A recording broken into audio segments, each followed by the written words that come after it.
दयालु दिया करते हैं, ये हमारी औकात में नहीं है। हम गुरु चर्चा करने के लिए एकत्रित होते हैं और गुरु चर्चा के अंदर आज जो वातावरण देश और दुनिया के अंदर पैदा हुआ है उसका असर मेरे ऊपर भी है, आपके ऊपर भी है, गुरु महाराज की संगत के ऊपर भी है। इस असर को कैसे नजरअंदाज किया जा सकता है, बहुत बड़े दिल को रखने की आवश्यकता है।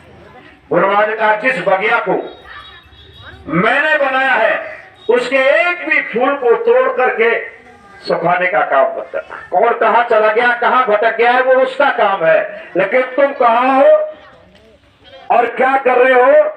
तुम क्या गुरु महाराज के आदेश को पालन कर रहे हो? और जिस दिन तुम गुरु महाराज के आदेश को पालन करना शुरू कर दोगे, जिस विकराव से आप पीड़ित हो उसका समाधान की गंगा तो तेरे अंदर से निकलेगी। उसे तू कहां ढूंढ रहा है, उसका रास्ता बता दिया गुरु महाराज। आज तक का इतिहास इस बात का साक्षी है कि जो रास्ता निकला है वो साधना से निकला है। रात के 12 बजे बहुत यशोधरा के बगल में नन्हे से बच्चे को छोड़ करके निकल गया। राज था, पाठ था, सब कुछ था, लेकिन एक घटना से उनका हृदय परिवर्तन हुआ और उस सच को जानने के लिए निकल गए और बड़े लंबे साधना के बाद बौद्धत्व को प्राप्त किया और बुद्धत्व को प्राप्त करने के बाद एक प्रेम में जब लौट करके वो वापस आए, पूरे शहर ने उनका सम्मान किया, लेकिन यशोधरा उनके सम्मान के लिए नहीं गई थी। जब नहीं गई थी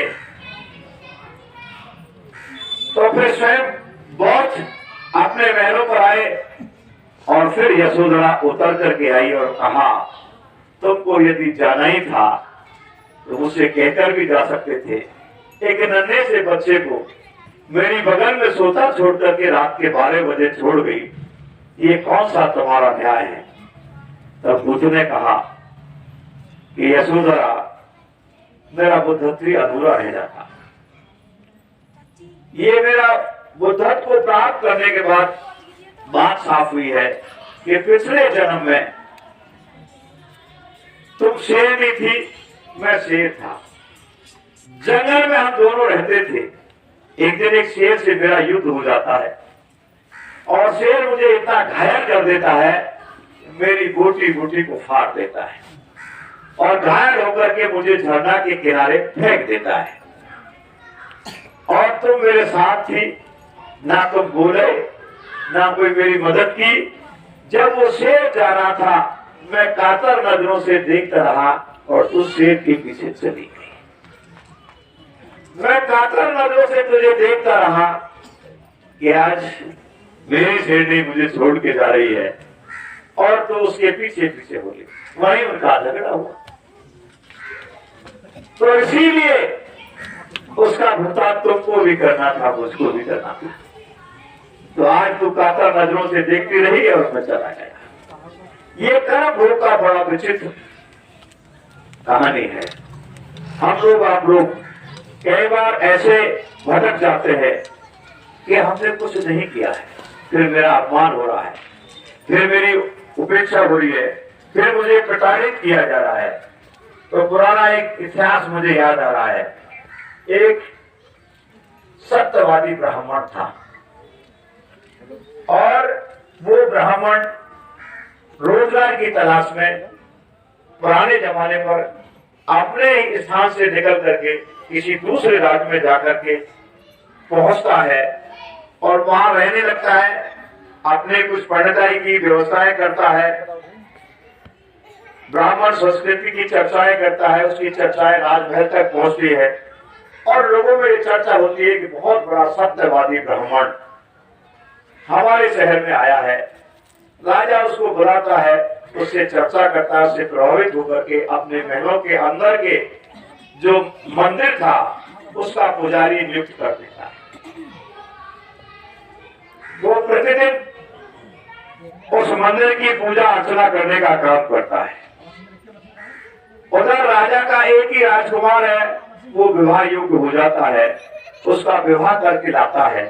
और लाने के बाद में जब रात्रि को राजकुमारी अपने शयन कक्ष में थी, राजकुमार अपने शयन कक्ष में था, दोनों का शयन कक्ष सटा हुआ था, तो नींद नहीं आई राजकुमारी को और वो अपने बिस्तर से उठती है और राजकुमार के कमरे में जाती है। राजकुमार अपने पलंग में गहरी नींद में सोया हुआ है। सामने को तलवार रखी हुई है, मूठ में हीरा जवाहरात लगे हुए हैं, कमर भी उसका बड़ा कीमती था, उसमें भी हीरे जवाहरात लगे हुए थे। राजकुमारी उसको तलवार को उठाती है और देखने का प्रयास करती है कि कितनी सुंदर तलवार है, कैसा इसका कवर है। उसी पलंग पर बैठ करके और जब उसको देखती है तो जैसे ही वो कवर को बाहर करती है तो तलवार चांदी की तरीके से चमकती है।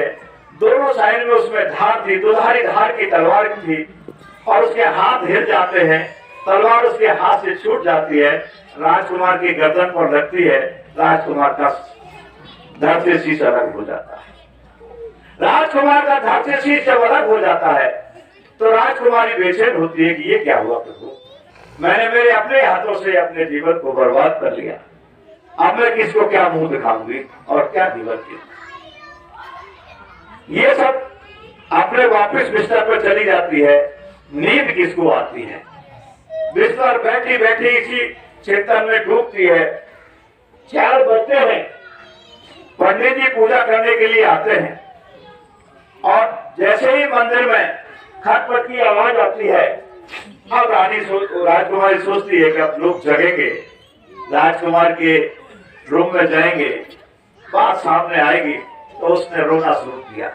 जब उसने रोना चिल्लाना शुरू किया, अपराध तो उसने जान के नहीं किया था, अफसोस भी था और रोज भी उसके अंदर भरा पड़ा कि अपने हाथ से अपने पति को अकारण जीवन से विदा कर दिया। उसके चिल्लाने की आवाज को सुनकर लोग दौड़ करके आते हैं और दोनों कमरों में जाते हैं तो राजकुमार का धड़ से शीश अलग होता है। ये परदक्ष देख करके हड़कंप मचता है महल में। हानि हमारी सबको इकट्ठा किया जाता कि अपराध कौन कर गया, किसी कल्पना में नहीं था कि राजकुमारी से ये घटना हो सकती है। जब चर्चा हुई तो महल में कौन प्रवेश किया, सबसे पहले तो पंडित प्रवेश किया। राज दरबार में पंडित को बुला लिया गया और बुलाने के बाद में पंडित जी से पूछा गया तो खूब सफाइयां दे, लेकिन पंडित जी की सफाई पर कोई यकीन नहीं करता। कहा कि पंडित जी और कोई महल में घुसा नहीं है, मेरे चौकीदार, मेरे जो भी स्टाफ लगा हुआ है वो चीटी को नहीं घुसने देता। इस सच सुरक्षा में केवल आपको परमिशन थी अंदर जाने की और आपने ये क्या कर दिया। विचार किया, ब्राह्मण को ब्रह्म मृत्यु दंड राजाओं के टाइम पर नहीं दिया जाता था। तो विचार करके तय किया गया कि भाई जिस हाथ से राजकुमार को मारा है इसने, इसके दाएं हाथ को काट दिया जाए। उसका दाएं हाथ काट दिया जाता है और ब्राह्मण उस दाएं हाथ के कटने के बाद मलहम पट्टी करा करके और राजा से इजाजत लेकर के अब मुझे इस शहर में रहने का औचित नहीं है, जब मुझे हत्यारा ही घोषित कर दिया है तो अब मैं यहाँ नहीं अपना जीवन बिताऊंगा। वहां से निकल करके दूर किसी शहर में चला जाता है। वहां जाकर के अपने पांडित्य विद्या का प्रभाव जमाता है, किसी मंदिर की पूजा पत्री फिर लेता है। उस शहर में एक बहुत बड़ा प्रकांड विद्वान था और भविष्यवक्ता भी उसको बताते हैं। वो जीवन रेखा और जन्म पत्री देख करके आगे और पीछे के पूरे भविष्य को बताता था, साधन भी उसको बताया जाता था। जब उसके ध्यान में आया कि मैंने कोई अपराध नहीं किया, मेरा हाथ कट गया, क्यों नहीं इस विद्वान से पूछा जाए।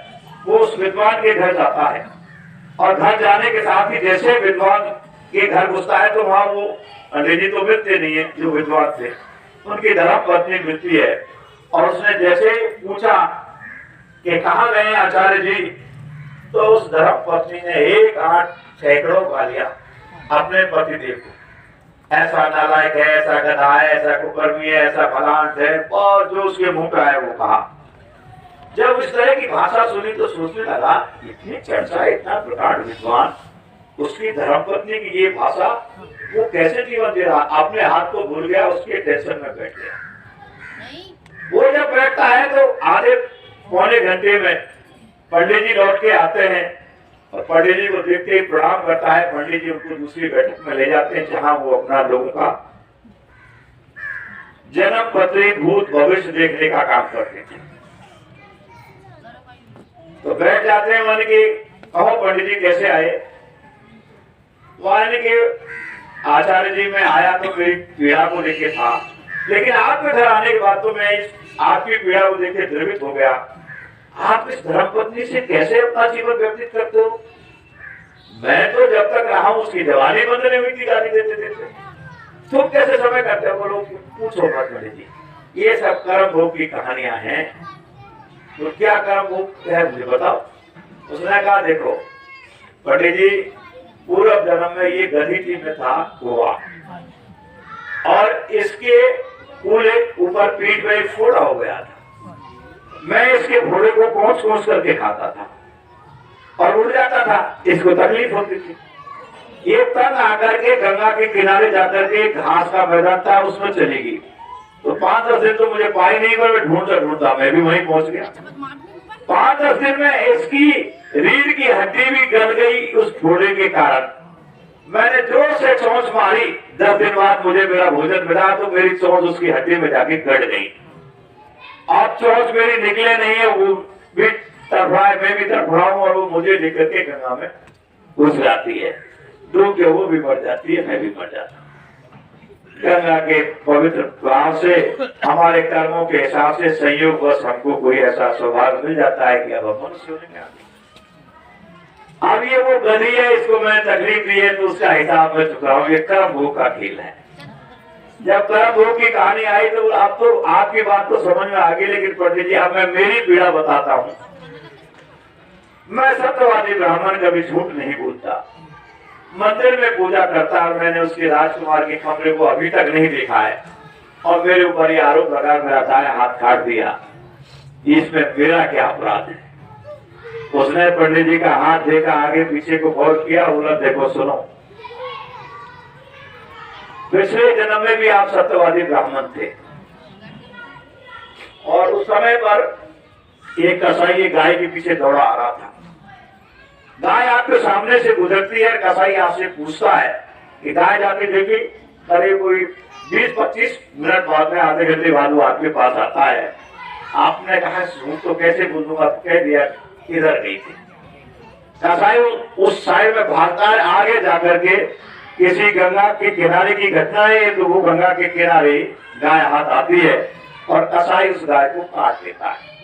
और जब काट करके तैयार कर देता है, ले जाने की तैयारी करती है, तो उस जंगल में से सिंह आता है, वो उस कसाई को भी खा जाता है और उस गाय के मांस को भी खा जाता है, और गंगा में तूफान आता है और सब हड्डी हड्डियों को उसी में बहा जाती है। और अब वो जो राजकुमारी वो तो थी गाय, और राजकुमार था वो था कसाई। इनका विवाह होना था, और उस तलवार को छूट करके उस गाय का बदला लेना था, तो उसकी गर्दन कटनी थी। तूने जिस हाथ से बताया था, तेरा भी वो हाथ करना था जो कर्म भोग का खेल है। आज कभी मेरी पत्नी, मेरा भाई, मेरा पड़ोसी, मेरा दोस्त, मेरा परिवार का जन, मेरा कोई मित्र निर्दोष होकर भी मेरे से कहीं कठोर व्यवहार करता है, तो मैं इसलिए गर्म हो जाता हूँ कि मेरा तो दोष ही नहीं है। मेरे बिना दोष के इसने ऐसे कैसे बोल दिया, लेकिन तुमको हमको क्या पता है पूर्व जन्म का कैसा संस्कार है हमारा, और कौन से कर्म भोग को हम भोगने जा रहे हैं। इस रहस्य को जानना चाहते हो तो एक ही रास्ता है साधना। इस रहस्य को जानना चाहते हो तो एक ही रास्ता है साधना, और साधना करोगे तो 7 जन्म आगे और पीढ़ी की बात सुनो, सैकड़ों जन्म आगे पीढ़ी की बातों को पता लगता है। 7 पीढ़ियों को, यानी तुमने एक व्यक्ति ने अपनी साधना पूरी कर ली तो 7 पीढ़ी उसकी तरती है, और एक देवी ने अपनी साधना पूरी करती तो 14 पीढ़ी तरती है। 7 पीढ़ी पीहर की तरती है, 7 पीढ़ी ससुराल की तरती है। इतना महत्वपूर्ण है ये साधना का रास्ता, जो आपको घर नहीं छुड़ाता, परिवार नहीं छुड़ाता, खेती दुकान दफ्तर नौकरी व्यापार नहीं छुड़ाता, जो आपसे कुछ खर्च नहीं कराता। आप कहते हो मन नहीं रुकता है, बैठने का बहुत प्रयास करता हूं, साधन भजन बनता नहीं है। गुरु महाराज ने कहा मैंने तुमसे 2 घंटे मांगे, 1 घंटा सुबह 1 घंटा शाम को। आपको बैठना है, मन रुके ना रुके इससे कोई फर्क नहीं पड़ता। ये आपका प्रयास है। मन भागेगा आप रोकोगे, मन भागेगा आप रोकोगे। ये घेरा घेरी का संघर्ष चलाई। भागने लगे फिर गुरु महाराज के, हे स्वामी जी महाराज, हे गुरु महाराज माफ करो, मुझ पापी को क्षमा कर दो, मेरे मन को रोकने की ताकत दो, इसको मतलब जो है कि लज्जत दो, उससे प्रयास करो, फिर शुरू करो, फिर भागेगा, फिर शुरू करो। आप ये अभ्यास जारी रखोगे तो एक दिन रुकने की स्थिति बनेगी। और 1 मिनट 2 मिनट भी रुक गया और ये अभ्यास आपका 15 दिन भी आपने जारी रखा, सेकंडों में भी यदि आपका मन रुक गया तो सेकंडों में आपको नजारा दिखने लग जाएगा। और एक मान के चलिए कर्मों का इतना बड़ा झुंड है कि हम लोग संसार में रहते हैं, कहीं लहसुन प्याज खाते हैं, कहीं मतलब खाने पीने वाले व्यक्ति से मुलाकात करते हैं, कहीं खाने पीने वाले के व्यक्ति के साथ में बर्तनों में भोजन कर लेते हैं, तो हमारी जो साधना है वो रिस जाती है, निकल जाती है। खान पान का बड़ा महत्व है। हम यदि संगत के प्रेमी के पास भी भोजन करते हैं तो आपको अपनी परमार्थ की कमाई में से उसको देना पड़ेगा, इसमें से कोई समझौता नहीं होता। और गुरु महाराज ने ये कहा, हे प्रेमियों, तुम रास्ते से भटक जाओगे, नाम दान लेने के बाद में भी खान पान आपका बिगड़ गया, अपराध आपसे हो गया, हो सकता है कि तुम रोने लगो, तड़प पैदा हो जाए, मैं तुम्हें माफ कर दूं, लेकिन यदि तुमने साधन भजन नहीं किया तो माफी नहीं मिलेगी। साधन भजन नहीं किया तो माफी नहीं मिलेगी। ये हमारा सबसे बड़ा अपराध है। और इस अपराध से हम कितने लोग ग्रसित हैं वो विचार करो।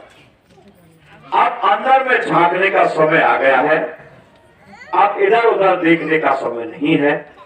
गुरु महाराज ने कहा कि बच्चों, मैं इतनी दूर चला जाऊंगा कि तुम मुझे खोज नहीं पाओगे, लेकिन तुम मेरी तरफ देखना, मैं तुम्हारी तरफ देखूंगा।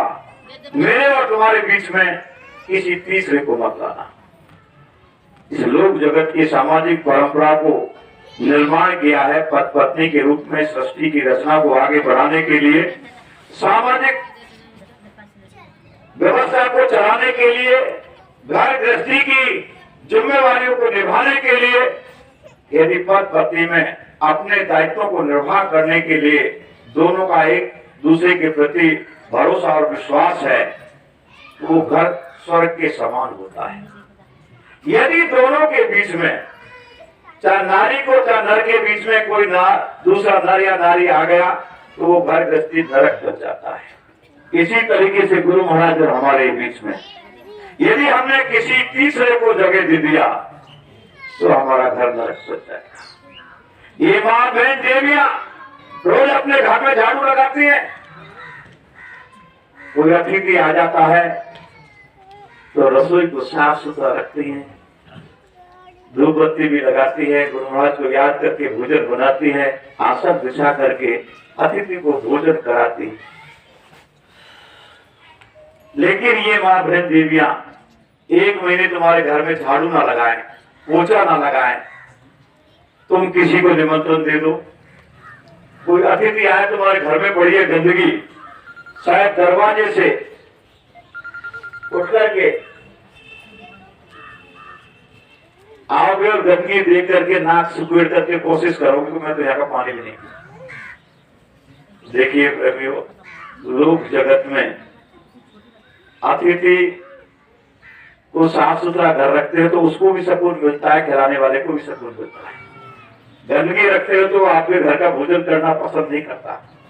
इसी तरीके से आपके ये हृदय रूपी अंतःकरण में उस मालिक की इबादत करके रोज गंदगी को झाड़ू देके बाहर निकालो और भाव और श्रद्धा की चादर को बिछा करके भाव का भोजन अपने मालिक को कराओगे तो आपको भी और मालिक को भी, दोनों को एक तरह की संतुष्टि होगी, और निश्चित रूप से वो मालिक, यदि आप प्रतिदिन नहीं करोगे तो तुम्हारे अंतःकरण और आंगन की स्थिति यही होगी जो उस बहन और देवी के घर और आंगन की स्थिति होगी। इसलिए हमको किसी कीमत पर नागा नहीं करना चाहिए। प्रतिदिन साधन भजन करने की अनिवार्यता आपको रखनी है। गुरु महाराज ने यहाँ तक कहा है कि तुम्हारा साधन भजन नहीं बनता है, मन नहीं रुकता है, और अंत समय पर धर्मराज के यहाँ तुमको बुलाया जाता है और धर्मराज कहेगा कि इन्होंने एक भी दिन साधन भजन इनका बन नहीं, तो मैं कहूंगा कि तुम्हारा मन था जो भाग रहा था, ये आत्मा मेरी है, इसलिए इसने तो प्रयास किया था। मन तुम्हारे को तुम डांटो, मैं मेरी आत्मा को लेके जाता हूँ, मैं उसको भी। यानी इतना खोल के गुरु महाराज ने इस आध्यात्म के पदों को खोल के हमको आपको साधना का रास्ता दिखाया है, और बहुत बड़ी दया मौज को लेकर के परम पूज्य स्वामी महाराज ने इस वक्त पर इस धरा पर अवतरित होने की मौज फरमाई है। हम आप बहुत भाग्यशाली है कि ऐसे समय में हमको मनुष्य का चोला मिला, उनका सानिध्य और उनका आशीर्वाद मिला, उनसे हमको रास्ता मिला। इससे बड़ा भाग्य हमारा हो नहीं सकता। मनुष्य की शरीर पाने का ही बड़े भाग मानुष तक बाबा सूर्य दुर्लभ सदग्रंथन गावा सब इस बात की चर्चा करते हैं, लेकिन मनुष्य योनि में आकर भी कहीं ऐसा वो अनामी महाप्रभु के आने की मौज बनाई और उससे रास्ता मिल गया, धन तो वो जीवन है।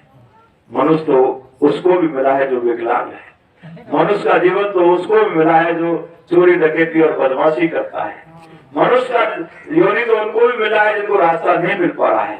लेकिन मनुष्य योनि पा करके और कोई सद्गुरु दाता दयालु के शरण मिल जाए, उससे रास्ता मिल जाए, उनका सानिध्य मिल जाए, इससे बड़ा हमारा आपका सौभाग्य नहीं हो सकता। इस सौभाग्य को यूं ही बर्बाद करने का हम लोग आप लोग प्रयास ना करें। आज से आप लोग कुछ और करो ना करो, ये आपकी मर्जी का काम है, लेकिन विनम्र निवेदन करना चाहता हूँ आप लोग के चरणों में मत्था टेक करके कि साधन भजन में नागा नहीं करें। आप रोज भोजन करते हो, शरीर के लिए अच्छे कपड़े पहनाते हो, सब व्यवस्थाएं करते हो, सोना चांदी हीरा जवाहरात गाड़ी घोड़ा सब इस शरीर के लिए करते हो। शरीर में से जीवात्मा निकल जाती है तो ये सब सामान कोई काम का नहीं।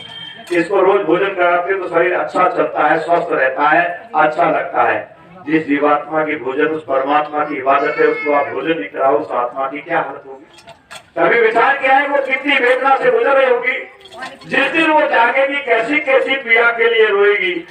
आओ मेरे गीत सुनाओ मुझे अपना गीत, वो हृदय से पुकारेगी अपने मालिक को। वो इतना कठोर दिल नहीं है, जिसने पुकारा है उसी की उसने सुनी है। और हम संसार में मेरा बच्चा चला गया, मेरी दौलत चली गई, मेरा भाई चला गया, रोते हैं। वो आंसू का सबसे बड़ा अपमान है, वो उसकी अमानत थी, वो अमानत वापस आ नहीं सकती, इससे इसका कोई बड़ा अपमान नहीं हो सकता। लेकिन यदि आपने अपने मालिक के तड़प और विरह में आंसू डालने का प्रयास किया तो आपका हर आंसू मोती बनेगा।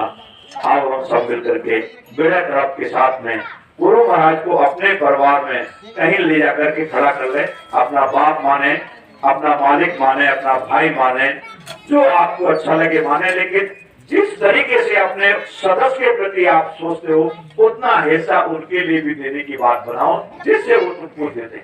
बहन बेटी घर आती है, 200-400 रुपए की मिठाई फल फ्रूट लेके आती है, जब वापस जाती है तो हम क्या सोचते हैं कि 500 रुपए की तो बिटिया सामान लाई है, जिसको 1000 रुपये विदा में देना तो जरूरी है। तो गुरु महाराज के दर पर आप पुकारोगे, अपना भाव चढ़ाओगे, तो जितना आप चढ़ाओगे उससे दुगुना 10 गुना देगा। लेकिन भाव तो बनाओगे नहीं तो क्या, हमारे पास है क्या देने के लिए? लेकिन काल भगवान का वचन है कि जब तक उसके अंदर तरफ पैदा ना हो, वो पुकारे ना, तो आप बीच में बताना, वरना तो आप जाओगे तो 1 मिनट में सब हो गया। इसलिए उसे बहाना चाहिए, उसे बहाना चाहिए। हम परिवार में रहते हैं, बड़ी संपत्ति है, बेटे ऐसे कर्कश पैदा हो गए कि बहन बेटी को 1 रुपया नहीं देना चाहते, लेकिन बाप तो ये चाहेगा कि मैं बेटी को दूंगा, बाप तो ये चाहेगा बेटी को मैं दूंगा, तो उसको वो रोक नहीं सकते, वो बाप ने पैदा किए हो। इसी तरीके से ये भी सब उसके बाल बच्चे हैं, काल भगवान वगैरह भी, वो तो नहीं चाहते हैं बेटे भी चाहते हैं सारी संपत्ति मुझे, मेरे बहन कहां से आके ब्याह कर दिया, सारी अपने घर रहे। लेकिन माँ बाप का हृदय तो रहता है कि मैं अपनी बेटी के लिए क्या दे दूं। इसी तरीके से मेरे मुर्शिद की लिए दया कृपा रहती है। ये कितना भी करे उसको बहाना चाहिए। तुम 2 रुपए की सेवा करोगे, वो 1000 रुपए का दौलत देगा, उसको रोके क्या? तो तू कौन है? उसने मुझे दिया, मैं दे रहा हूँ। मैं एक के बदले 4 दो, एक के बदले 1000 दो, ये मेरी मर्जी का। इसलिए इस हकीकत को समझो। संक्षिप्त में मैंने अपनी विचार आपके सामने रखने का प्रयास करा। बड़े भाई भूरा सिंह जी, इनका परिचय भी मैं आपको करा दूंगा। पहले भी ये आए थे। बुजुर्ग आदमी है, 86 साल के है, लेकिन ये बुजुर्ग मानने के लिए तैयार नहीं है। ये 86 साल के जवान है, पूरे हिंदुस्तान के कोने कोने में दौड़ते हैं। और ये चित्रकूट में जब 1973 में कार्यक्रम हुजूर ने किया था, पूरी कहानी सुनाऊंगा तो समय लगेगा। उस समय भी जेल गए थे, इमरजेंसी में भी जेल गए थे, और आपातकाल में इनकी उंगली पकड़ के हमने काम किया था। तो ये आपसे डबल डिग्रीधारी है और आदमी गुरु महाराज के बड़े लाडले हैं। गुरु महाराज के साथ बड़ी अठेलियां खेलने का इनको मौका मिला है। गुरु महाराज के कपड़े धोने का, गुरु महाराज की रोटी बनाने का, गुरु महाराज सब्जी काटते हैं, ये बनाते हैं, ऐसा भी सौभाग्य इनको मिला है। गुरु महाराज डंडा लेके इनके पीछे भागते हैं। ये कभी गुरु महाराज के कपड़ों में नील ज्यादा देते हैं, धोते थे तो डंडे से पिटाई भी खाते हैं, दोहरा भी धोने की बात करते हैं। और कहते हैं गुरु महाराज से स्वामी जी रोज धोने पड़ते हैं, एक दिन की नील में 15 दिन तक गंदे नहीं होंगे। तो ऐसे नटखट भी है और गुरु महाराज के बड़े प्यारे हैं। तो बहुत मैं चाहूंगा कि इनको लग रहा होगा कि छोटा भाई बड़ा नालायक है, मेरे को बिल्कुल समय नहीं दे रहा। चले गए थे।